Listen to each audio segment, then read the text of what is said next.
Hi, my name is Katie Mason. Today I'll be doing a bathing demonstration for my bathing assignment for the 2018 Young Horse Development Program. Here's my wash rack. It is a cement pad with mats on top. As you can see, it has some good grip so they will not slip when it's wet, and is lined with railroad ties. I'll be using shampoo and conditioner from Santa Cruz Animal Health by San Juan Ranch, local here to California. I'll be using Cowboy Magic and Elite Equine Evolution. The reason I have two different detangulars is the Cowboy Magic really helps detangle and gives it good shine. The other, the Elite 3, gives it good body. I have two different brushes here. One is softer for the sensitive areas, and one is a little bit stiffer for the stubborn areas and the not so sensitive areas. I also have a sponge here for his face and his ears, and my sweat scraper I will use after I finish bathing him to scrape off the excess water to help him dry quicker. I'll have Larry out in a moment. Here's my colt Larry. He is off the LazyKat ranch at Chowchilla, California. His registered name is LazyKat. He's a grandson of Highbrow Cat on the sire side and a grandson of Catalina 380 on the dam side. As you can see, he's kind of a goofball. He likes to play with his lead rope. He is bred for what I do, so I'm very anxious to have him as a prospect. I can't wait to start him as a 2-year-old. As you can see here, I have him tied with a standard slip knot. In case we get into a scary or a sticky situation, I can untie him quickly and keep him safe when needed. Before beginning our bathing process, I'd like to disclose a couple of things on Larry.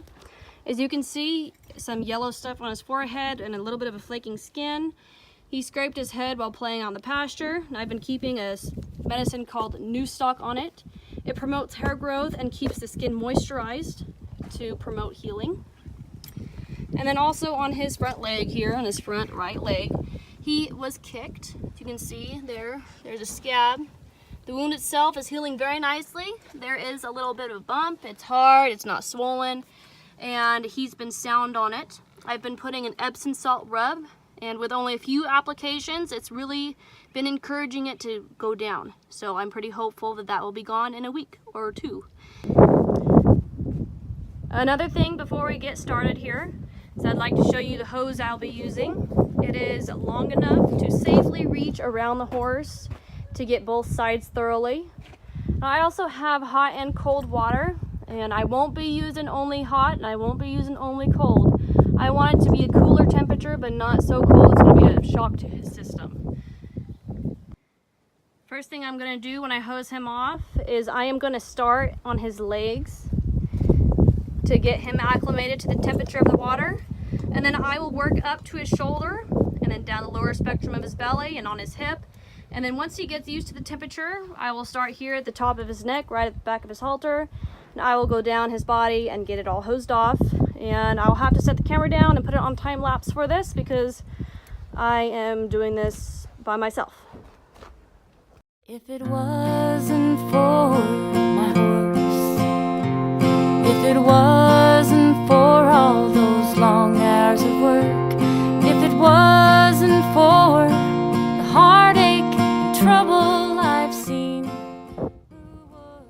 Now that I thoroughly have him all hosed off, I am going to untie him if he doesn't untie himself first. And I will face him towards the camera, and I'm going to clean his face and wash his face with shampoo. And I'm doing this first because there is a thing called gravity, and all that dirty water is going to go down his neck, his chest, and down to his legs.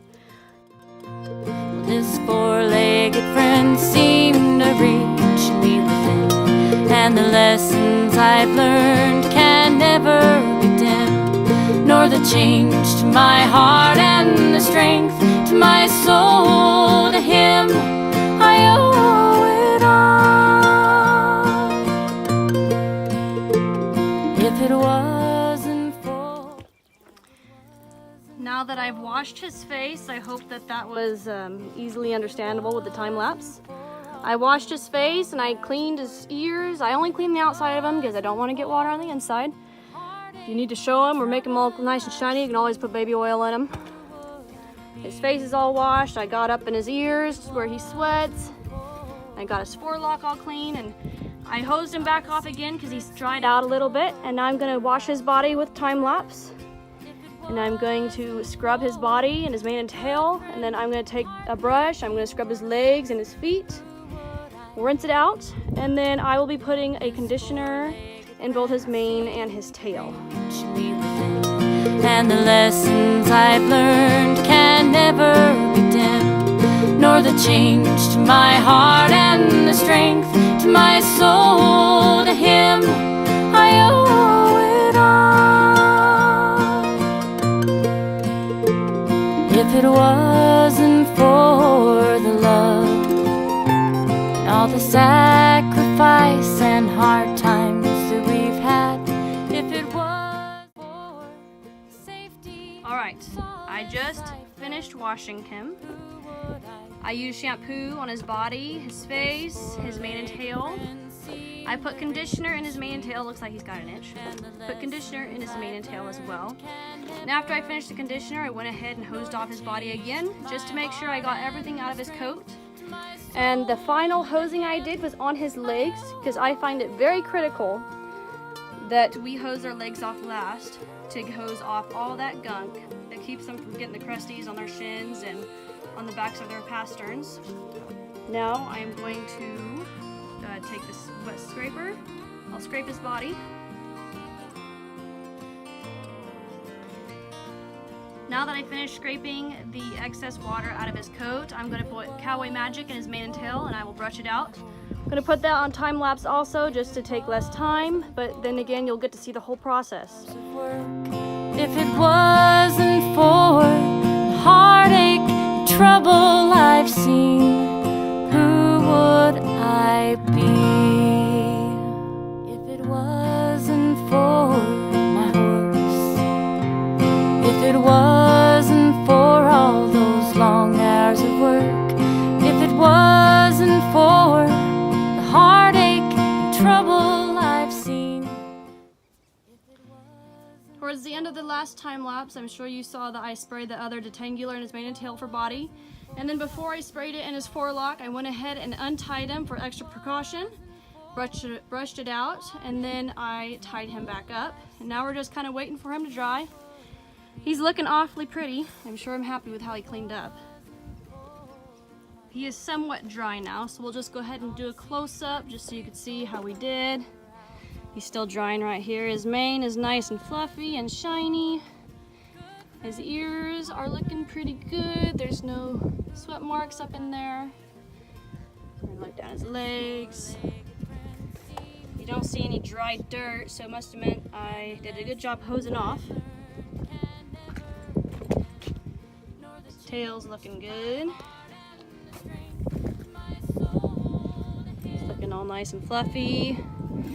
There's no spots where I missed any conditioner, or else you'd see some cloudiness in that black. It's looking pretty good, even up to his roots. His rum's looking nice and dark. We're gonna scoot him over into the sunshine so we can see him better. Good boy. Get that mane back over there. It's kind of windy today. Again, he's looking nice and shiny. His legs are good and black. There's no dry dirt. His back is good and clean, nice and shiny. Still kind of wet on his rump right here, but that's all right. He cleaned up pretty good. I'm happy with how he looks.